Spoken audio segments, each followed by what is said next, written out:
Nah, di forum yang ketiga ini mengenai riset desain, saya akan menjelaskan riset desain itu sendiri. Nah, seperti yang sebelum-sebelumnya, riset desain adalah rencana strategis yang digunakan untuk melaksanakan penelitian secara sistematis. Dengan desain ini mencakup pemilihan populasi yang tepat, metode pengambilan sampel, perencanaan pengumpulan data, dan pembuatan model penelitian yang dapat menjawab pertanyaan dan tujuan penelitian. Dengan merancang studi secara efektif, peneliti dapat memastikan bahwa penelitian tersebut sistematis, dapat diandalkan, dan valid.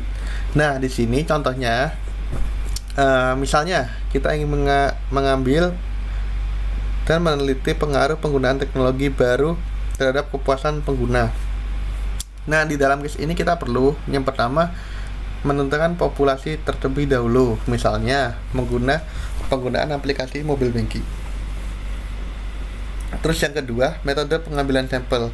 Nah, di metode pengambilan sampel ini contohnya menggunakan sampling acak untuk memilih pengguna dari berbagai daerah. Nah, terus yang ketiga, yang terakhir, yaitu pengumpulan data. Pengumpulan data ini menggunakan survei untuk mengumpulkan data tentang kepuasan pengguna sebelum dan sesudah penggunaan teknologi baru. Dan di sini contoh konkret mengenai research design yang Anda ketahui. Nah, di sini saya mengambil case tugas kelompok di mata kuliah yang sama, yaitu mengenai penelitian terkait dampak implementasi SAP di suatu perusahaan. Nah, yang pertama itu riset desain. Riset desain itu peneliti menggunakan pendekatan mixed method, yaitu kombinasi dari metode kualitatif dan kuantitatif.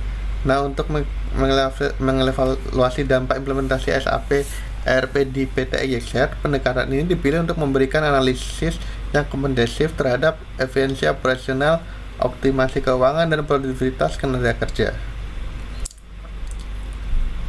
Yang pertama, metode kualitatif menggunakan indikator kerja atau KPI seperti pengurangan downtime, efisiensi supply chain, dan produktivitas tenaga kerja.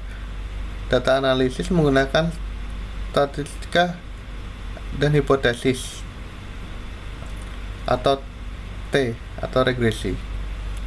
Terus yang selanjutnya, metode kualitatif. Nah, di metode kualitatif itu melibatkan wawancara mendalam dan observasi langsung untuk memahami tantangan implementasi dan persepsi pengguna terhadap modul SAP.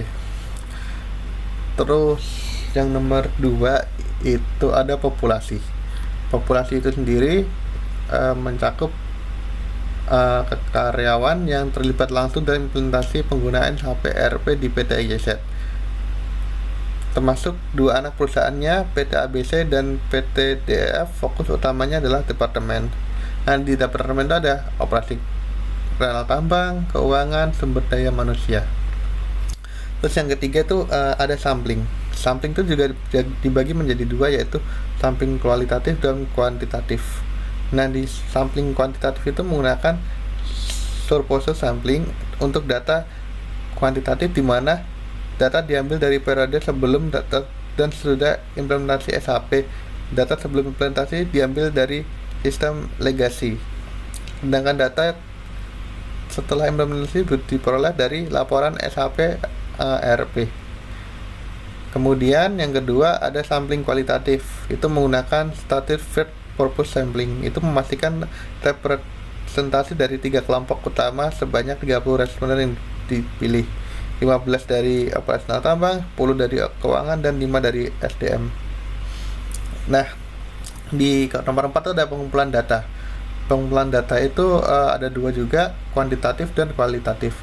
Nah, yang kuantitatif itu sendiri itu diperoleh dari laporan sistem legasi dan SAP ERP, di mana melalui survei dan kuesioner yang dirancang untuk mengukur perubahan KPI akibat implementasi SAP.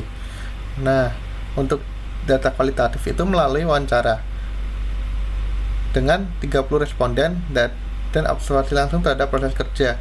Pertanyaan wawancara dirancang untuk menggali tantangan implementasi dan manfaat modul SAP. Kelima, keterbatasan. Keterbatasan itu ada jumlah responden untuk keterbatasan itu sendiri ada dua, yaitu keterbatasan responden dan keterbatasan generalisasi. Keterbatasan responden itu sendiri, jumlah responden untuk mewawancarai dibatasi hingga 30 orang yang mungkin tidak sepenuhnya mewakili pengalaman penggunaan SAP di seluruh perusahaan. Terus yang nomor dua, keterbatasan generalisasi. Nah, di keterbatasan generalisasi ini hasil penelitian lebih relevan untuk konteks spesifik PT XYZ dan mungkin tidak dapat digeneralisasikan ke perusahaan tambang lain. Nomor 6 yaitu pertimbangan etika. Pertimbangan etika itu dibagi menjadi dua juga, persetujuan informed consent dan kerahasiaan data.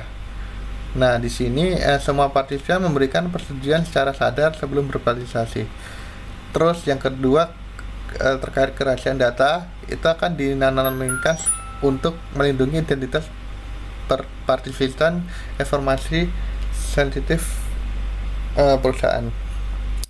Dengan pendekatan ini, peneliti bertujuan untuk memberikan wawasan yang mendalam mengenai dampak implementasi SAP ERP di PT XYZ serta tantangan yang dihadapi selama proses tersebut. Berikut untuk case-nya dari kelompok saya, yang saya ambil dari kelompok saya untuk forum ini. Terus ini untuk sumber-sumbernya ada 5. Demikian untuk diskusi forum hari ini. Terima kasih.